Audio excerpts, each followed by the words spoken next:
नमस्कार, मैं हूं आपके साथ मयंक। तो देखिए, ईरान को घेरा जा रहा है और बातचीत की आड़ में ईरान पर बहुत बड़े हमले की तैयारी हो रही है। आपको ये लग सकता है कि ईरान और अमेरिका के बीच बातचीत हो रही है, दूसरे दौर की बातचीत जल्दी होने वाली है, लेकिन इसी बीच एक बड़े हमले की तैयारी चल रही है। ईरान के साथ एक बार फिर बातचीत के नाम पर धोखा हो सकता है और बहुत बड़े जंग की तैयारी हो रही है। मैं आज आपको 5 कारण बताता हूं, 5 फैक्टर्स जो कि पिछले 24 घंटे के डेवलपमेंट्स हैं, जो इस ओर इशारा कर रहे हैं कि जो बातचीत और डील वाली बातें हैं ये सिर्फ एक दिखावा है। अंदर ही अंदर एक बहुत बड़ी जंग की तैयारी हो रही है।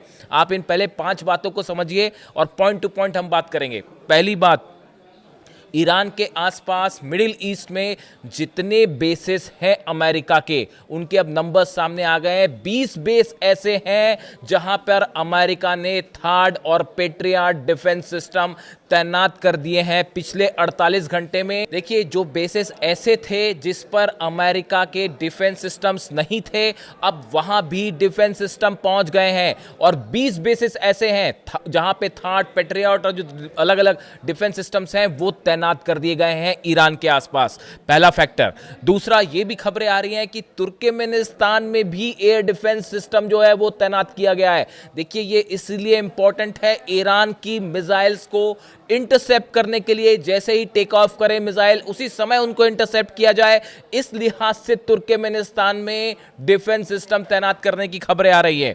इसके अलावा तीसरा बड़ा डेवलपमेंट, अमेरिका ने अपने स्पेशल कमांडोज जो हैं वो ईरान के आसपास भेजने शुरू कर दिए हैं। वो पहुंचने भी शुरू हो गए हैं वहां पे। ये वो कमांडोज हैं जिन्होंने वेनेजुएला में ऑपरेशन को अंजाम दिया था। डेल्टा फोर्स के साथ एक यूनिट और होती है जो कि इस तरह के ऑपरेशंस को अंजाम देती है। वो कमांडोज ईरान के आसपास पहुंच गए हैं और उनको अलग अलग ऑपरेशन के लिए तैयार कर दिया गया है। चौथी बड़ी वजह, कल एक बड़ा डेवलपमेंट हुआ है।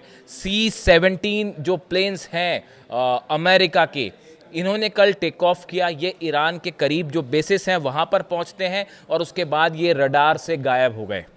इन्होंने अपने रडार सिग्नल्स जो हैं वो बंद कर दिए। अब सवाल ये है कि आखिर अमेरिका के इन C-17 जो प्लेन्स हैं इसमें क्या था, क्या पहुंचाया गया ईरान के बॉर्डर के करीब अपने बेसिस पर। ये चौथा बड़ा डेवलपमेंट। और पांचवा, शायद आप जानते ही हो, कतर में अल उदैद बेस पर B-52 बॉम्बर्स तैनात कर दिए गए हैं। ईरान के बेहद करीब B-52 बॉम्बर्स तैनात हो गए हैं। ये 5 डेवलपमेंट आप देखिए। 20 बेसिस पर डिफेंस सिस्टम तैनात है, तुर्कमेनिस्तान में डिफेंस सिस्टम तैनात है, जो स्पेशल कमांडोज की यूनिट है जो कि घुस के ऑपरेशन करती है वो ईरान के करीब पहुंच चुकी है। C-17 प्लेन्स आते हैं, रडार पे दिखाई देते हैं, फिर अचानक से गायब हो जाते हैं। और कतर में B-52 बॉम्बर्स जो है वो अल उदैद बेस पर पहुंच गए। ये 5 बड़े डेवलपमेंट जो है 24 घंटे के अंदर हुए हैं। क्या इसके बाद भी आपको लगता है कि कोई बातचीत होने वाली है? ये जो डिप्लॉयमेंट है अमेरिका का, ये इराक वॉर से भी बड़ा, जो खाड़ी युद्ध हुआ पहला, जो इराक पर हमला हुआ, जो अफगानिस्तान पर अटैक हुआ, उससे बड़ा डिप्लॉयमेंट है ये ईरान के आसपास। 20 बेसों पे, 20 बेसिस पे डिफेंस सिस्टम तैनात करने में आप सोचिए कितना बड़ा खर्चा हो रहा होगा। एक डिफेंस सिस्टम तैनात करने में करीब 20 करोड़ रुपए का खर्च आता है, सिर्फ उसको तैनात करने में। मैं मिसाइल्स की बात नहीं कर रहा हूं, जो मिसाइल्स पेट्रियट डिफेंस सिस्टम में इस्तेमाल होती हैं या फिर थर्ड में होती है, मैं उन मिसाइल्स की बात नहीं कर रहा हूं। इन डिफेंस सिस्टम्स को सिर्फ आप चाहे बहरीन की बात कर दीजिए, कतर की बात कर दीजिए, सऊदी की बात कर दीजिए, जॉर्डन की बात कर दीजिए, ये वो सब जगह है। इराक की बात करिए, सीरिया की बात करिए, ये सब जगह है। जितने बेसेस हैं अमेरिका के, सब पे थर्ड और पेट्रियट तैनात हो चुके हैं। देखिए, कुछ समय पहले इस तरह की खबरें थी, वॉल स्ट्रीट जर्नल ने खबर छापी थी कि भाई अभी अमेरिका तैयार नहीं है क्योंकि सब डिफेंस सिस्टम तैनात नहीं हो पाए हैं और उनकी तैनाती का काम चल रहा है। क्या आपको लगता है कि अगर डील होने वाली होती तो इतना बड़ा खर्चा करके ये डिफेंस सिस्टम यहाँ तैनात किए होते? क्या इसको वापस उठा के ले जाएगा अमेरिका? बिल्कुल नहीं। एक बड़ी प्लानिंग है ईरान पर हमले की और इसमें किसी भी डिफेंस एक्सपर्ट को कोई शक नहीं है। आप देखिए, जितना बड़ा ये, जितने प्लेन्स अमेरिका के फ्लाई किए हैं, जितने फाइटर जेट्स हैं, चाहे जॉर्डन में आप देख लीजिए F-15 प्लेन्स हैं, F-16 प्लेन्स हैं, F-35 अल उदैद बेस पर लगातार उतर रहे हैं। ये इतना बड़ा डिप्लॉयमेंट एयरफोर्स का, क्या ये एक बातचीत के लिए है सिर्फ? आप देखिए, डिएगो गार्सिया में जो है वहां भी खबर है कि B-52 बॉम्बर्स वहां भी पहुंच चुके हैं। फाइटर जेट्स डिएगो गार्सिया में भी तैयार है। सबसे बड़ा सबमरीन, जितनी सबमरीन्स हैं, वॉरशिप्स हैं, वो मिडिल ईस्ट में मौजूद है। इतना बड़ा डिप्लॉयमेंट क्या किसी बातचीत के लिए होगा? सिर्फ ईरान पर दबाव बनाने के लिए? क्या अमेरिका इस बात को नहीं समझता कि ईरान किसी दबाव में नहीं आएगा? इतना बड़ा मिलिट्री डेवलपमेंट सिर्फ दिखावे के लिए नहीं है, इसमें अरबों डॉलर्स खर्च हो रहे हैं। एक बड़ा प्लान है ईरान पर हमला करने का, सिर्फ वक्त की बात है। देखिए, ये वॉर, ये जंग लंबी चलने वाली है। इस बात को अली खामेनी साहब बहुत अच्छे से समझते हैं। इसीलिए आप उनकी स्पीच देखिए आज, उनका जो पिछला जो स्पीच आई उनकी, उसमें उन्होंने जो बात कही, देखिए एक तो आज जो है वो 11 फरवरी हिस्टोरिक डे है ईरान के लिए। 11 फरवरी को जो है वो इस्लामिक रेवोल्यूशन जो हुई ईरान में, इसके जो है 46 ईयर्स कंप्लीट हो गए हैं और इस मौके पर ईरान से तस्वीरें आनी शुरू हो गई हैं। बड़ा जो है वहाँ पे लोग खुशियाँ मना रहे हैं और सरकार के समर्थन में जो है वो रैलीज़ हो रही हैं। और अली खामेनी साहब ने जो अपनी लास्ट स्पीच दी थी 24 घंटे पहले, उन्होंने एक वीडियो संदेश दिया था। उसमें उन्होंने कहा था कि हर साल 11 फरवरी ईरानी राष्ट्र की ताकत और सम्मान को दुनिया के सामने उजागर करता है।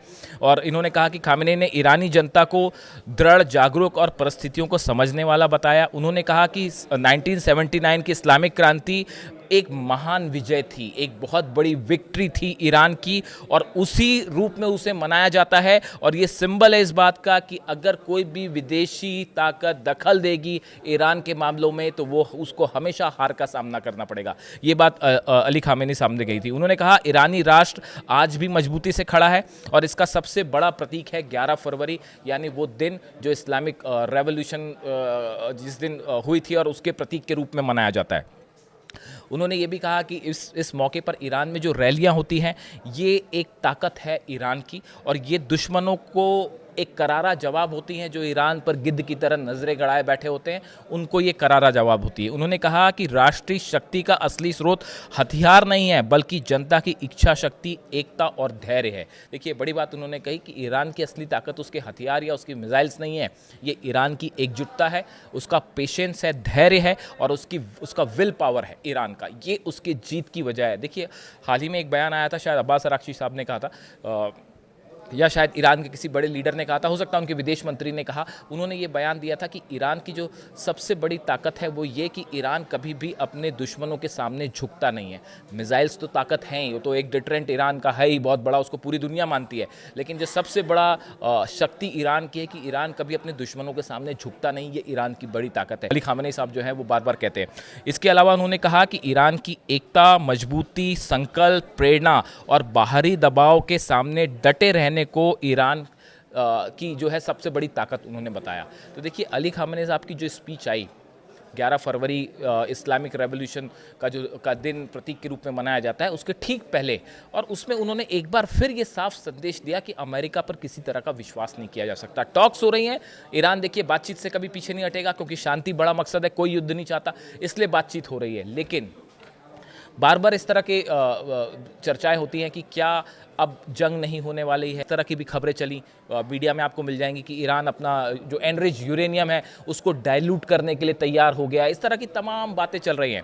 लेकिन देखिए, आपको सामने कुछ और चीज़ दिखेगी और पर्दे के पीछे जो चीज़ें हो रही हैं उसको समझने की ज़रूरत है। ये जितना बड़ा डिप्लॉयमेंट अमेरिका ने कर रखा है, अब नेतन्याहू और ट्रंप के बीच में क्या चर्चा हुई है, क्या प्लान तैयार हुआ है, इसको समझने में और इसके सामने आने में भी कुछ वक्त लगेगा। लेकिन जैसा कि अली खामेनी साहब हमेशा कहते हैं कि अमेरिका से बातचीत का कोई नतीजा नहीं होगा, ईरान को हमेशा अलर्ट रहना चाहिए। अब्बास अराक्ची साहब ने भी ये बात कही है। इन बयानों के पीछे कोई मकसद है, इस बयानों के पीछे एक इशारा था बड़ा कि भले बातचीत हो रही हो, लेकिन जिस तरह से ईरान को घेरा जा रहा है, ईरान के आसपास जो डिप्लॉयमेंट हो रहा है, ये कतई इस बात की ओर इशारा नहीं कर रहा है कि किसी तरह की बातचीत सफल हो जाएगी या जंग टल जाएगी। अगर बातचीत ही पे पूरा फोकस होता अमेरिका का तो शायद इतना बड़ा मिलिट्री डिप्लॉयमेंट नहीं होता। आज अमेरिका ने अपनी पूरी ताकत झोंक रखी है ईरान को घेरने में। और ये अगर सिर्फ बातचीत से मसला हल होने वाला होता, वो 5 टॉक्स में जो 5 बैठकें हुई पहले, उसी में हो गया होता। उसके बाद भी आखिर हमला हुआ, जंग हुई। इस बात को अब ईरान भी अच्छे से समझ रहा है और यही जितने एक्सपर्ट्स हैं उनका भी यही कहना, उनकी भी यही राय है कि ये जितना बड़ा डिप्लॉयमेंट है ये ईरान को घेरने के लिए हो रहा है। जंग में देर हो सकती है, सही मौके की तलाश में है अमेरिका। इस बात का कैलकुलेशन हो रहा है कि हमें कितना नुकसान हो सकता है, बस इसके अलावा और कुछ नहीं। और जंग निश्चित है और आज नहीं तो कल ज़रूर होगी और बातचीत की आड़ में धोखे से हमला हो सकता है। इस तरह की राय सामने आ रही है। इससे जुड़ा जो भी अपडेट होगा मैं आप तक पहुंचाऊंगा। वीडियो आपको कैसा लगा कमेंट करके ज़रूर बताइए। Thank you so much.